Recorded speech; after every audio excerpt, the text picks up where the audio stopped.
Good morning, students. Welcome to Septon Online Classes. I'm your Rekha ma'am, and today I'm going to teach you your English course book. This class is for Standard 6. Today's topic is Adventures of Isabel. As you can see, it is a poem, and poet of this poem is Ogden Nash. Ogden Nash was an American poet, and he was famous for his humorous and comic poetry.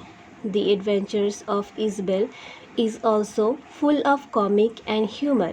So students, be ready to read the chapter. Open your book, page 50, and keep your finger on the line where I am reading. Shall we start? Let's go. Isabel met an enormous bear. Isabel didn't care. Isabel एक बहुत ही बड़े बेर से मिलती है, यानी भालू से मिलती है. Isabel didn't care, लेकिन Isabel उससे देख करके घबराती नहीं है, डरती नहीं है. स्टूडेंट्स, अगर आप लोग के सामने एक बहुत ही बड़ा भालू आ जाता है तो आप लोग क्या करेंगे? डर जाएंगे, घबराएंगे या भागने की कोशिश करेंगे. लेकिन इज़बेल डरती नहीं है और घबराती नहीं है. तो इज़बेल एक गर्ल का नाम है जो बहुत ही ब्रेव है. The bear was hungry, the bear was ravenous. Ravenous का मीनिंग है वेरी वेरी हंग्री. तो बेयर जो था हंग्री ही नहीं, बहुत ही ज़्यादा हंग्री था. The bear's big mouth was cruel and cavernous. Cavernous means very large and dark. तो जो भालू का माउथ था वो बहुत ही बड़ा और डार्क था. The bear said Isabel glad to meet you. Bear ने कहा इज़बेल मिलकर खुशी हुई. How do Isabel, now I eat you. कैसी खुशी हुई? क्योंकि अब मैं तुम्हें खाऊंगा. इज़बेल डिडंट वरी. इज़बेल ये जानकर कि भालू उसे खाने वाला है, फिर भी वो नहीं डरती है, घबराती नहीं है. इज़बेल डिडंट स्क्रीम और स्करी. इज़बेल वहाँ से नहीं भागने की कोशिश करती है, यहाँ तक कि वो अपने प्लेस से हिलती भी नहीं है. She washed her hands and she straightened her hair up. उसने अपने हाथों को वॉश किया और उससे अपने हेयर को स्ट्रेट किया. इस लाइन से उसके एटीट्यूड को दिखाया गया है कि कितना कूल है वो, बिल्कुल भी डरी हुई नहीं है. Then Isabel quietly ate the bear up. और इज़बेल बहुत ही क्वाइटली, शांति तरीके से बेयर को खा गई. सो स्टूडेंट्स, इज़बेल एक गर्ल है जो बेयर को तो खा नहीं सकती है, लेकिन इस पोएम को इंटरेस्टिंग बनाने के लिए, ह्यूमरस बनाने के लिए ये दिखाया गया है कि इज़बेल उस बेर को खा जाती है. स्टूडेंट्स, इस पोएम से हमारे लाइफ के लिए बहुत बड़ी लेसन मिलती है. इसमें पोएट ये बताना चाह रहे हैं कि हमारे लाइफ में भी हमेशा प्रॉब्लम्स आते रहते हैं. प्रॉब्लम्स बहुत बड़ी भी हो सकती है, बहुत डरावनी भी हो सकती है. तो हमें उससे डरना नहीं है, हमें उसे फेस करना है, बिल्कुल इज़बेल की तरह. So students, come to the next stanza. Once in a night as black as pitch, Isabel met a wicked old witch. एक बहुत ही अंधेरी रात में इज़बेल एक ओल्ड विच से मिलती है. The witch face was cross and wrinkle. Witch का जो फेस था वो उस पर रिंकल्स आ गए थे क्योंकि वो बहुत ही ओल्ड विच थी. The which come with teeth व स्प्रिंकल्ड. जो विच के गम्स एंड टीथ थे वो बहुत ही गंदे और डरावने दिख रहे थे. हो इज़बेल, द ओल्ड विच क्रॉड. बहुत ही नॉइजी साउंड में विच ने कहा, हो इज़बेल, I'll turn you into an ugly toad. मैं तुम्हें एक अगली टोड में बदल दूँगी, चेंज कर दूँगी. टोड यहाँ पे फ्रॉग की ही एक कैटेगरी है. इज़बेल डिडंट वरी. इज़बेल डिडंट स्क्रीम और स्करी. ये जानकर के भी कि विच उसे एक टोड में चेंज करने वाली है, फिर भी इज़बेल नहीं घबराती है, ना ही वो स्क्रीम करती है, ना ही वहाँ अपने प्लेस से हिलती है। She showed no rage, she showed no rancour, वो ना ही कोई गुस्सा दिखाती है और ना ही कोई हैट्रेड वाली फीलिंग दिखाती है। रैंकर एक फीलिंग को कहते हैं, हैट्रेड वाली फीलिंग, नफ़रत वाली feeling. But she turn the witch into milk and drank her, उसने विच को ही मिल्क में चेंज कर दिया और उसे पी गई उसको।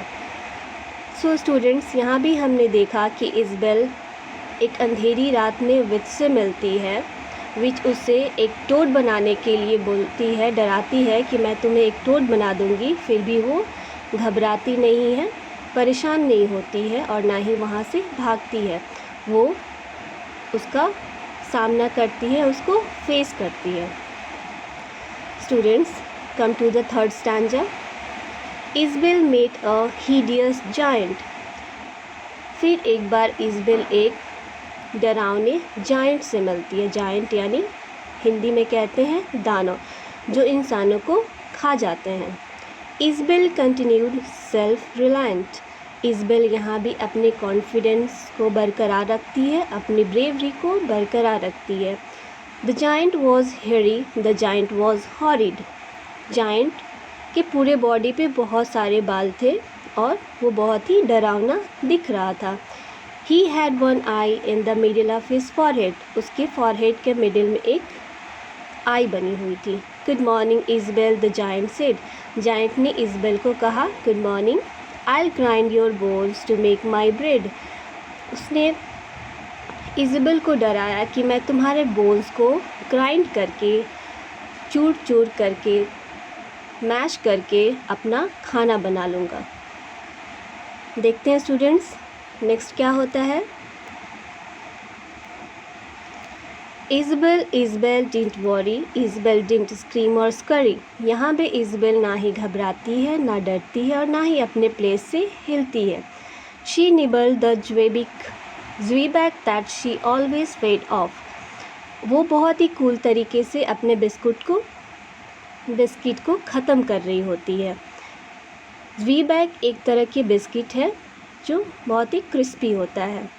And when it was gone she cut giants head of, और जैसे ही उसकी बिस्किट ख़त्म होती है वो जायंट के ही हेड को कट कर देती है। सो स्टूडेंट्स, यहाँ भी वो उस हॉरिबल जायंट से डरती नहीं है, यहाँ तक कि जानने के बाद कि वो जायंट उसके बोन्स को मैश कर देगा, उसे मार डालेगा, अपना खाना बना लेगा, फिर भी वो उससे डरती नहीं है और उसको फेस करती है। Come to the last stanza. Isabel met a troublesome doctor. He punched and he poked till he really shocked her. Isabel इस स्टैंजा में एक डॉक्टर से मिलती है जो बहुत ही परेशान करने वाला होता है, जो बहुत ही परेशान करता है। वह पंच करता है, पोक करता है इलाज करने के लिए, और तब तक किया उसने जब तक कि वो इज़बेल शॉक्ड नहीं हो गई। The doctors talk was of coughs and chills, doctor जब बात कर रहा था तो उसके माउथ से कफ एंड चिल की आवाज़ें आ रही थी। And doctors satchel burst with pills, satchel means bag होता है, और डॉक्टर्स का जो बैग था वो पूरी तरह से मेडिसिन के टैबलेट से भरा हुआ था। The doctor said on to Isabel, doctor ने इज़बेल से कहा swallow this it will make you well, उसने एक टैबलेट निकाल करके इज़बेल को दिया और बोला इसे खा जाओ, इससे तुम्हें अच्छा फील होगा। इज़बेल डिडंट वरी, इज़बेल डिडंट स्क्रीम और स्क्वरी, डॉक्टर के स्ट्रेंज बिहेवियर को देख करके भी इज़बेल घबराती नहीं है और ना ही अपने प्लेस से हिलती है। She took those pills from the pill concoctor and Isabel calmly cured the doctor. Concoctor means magician जो magical things बनाता है। तो उससे इज़बेल एक टैबलेट लेती है और उस डॉक्टर को उससे ठीक कर देती है। सो स्टूडेंट्स, हमने देखा कि यहाँ भी वो स्ट्रेंज डॉक्टर से इज़ाबेल डरती नहीं और घबराती नहीं है। सो स्टूडेंट्स, इस पोएम के थ्रू ऑगडेन नैश हमारे लाइफ के लिए लेसन दिए हैं कि हमें अपने लाइफ में आने वाले चैलेंजेस या प्रॉब्लम से डरने नहीं चाहिए। सो स्टूडेंट्स, आप भी अपने लाइफ में, आपकी लाइफ में जितनी भी प्रॉब्लम्स आए, चाहे वो प्रॉब्लम कितनी भी बड़ी क्यों ना हो, कितनी भी डरावनी क्यों ना हो, आप उसे फेस करेंगे, आप उससे घबराएंगे नहीं, डरेंगे नहीं। So students, this was the moral and summary of this poem. Thank you.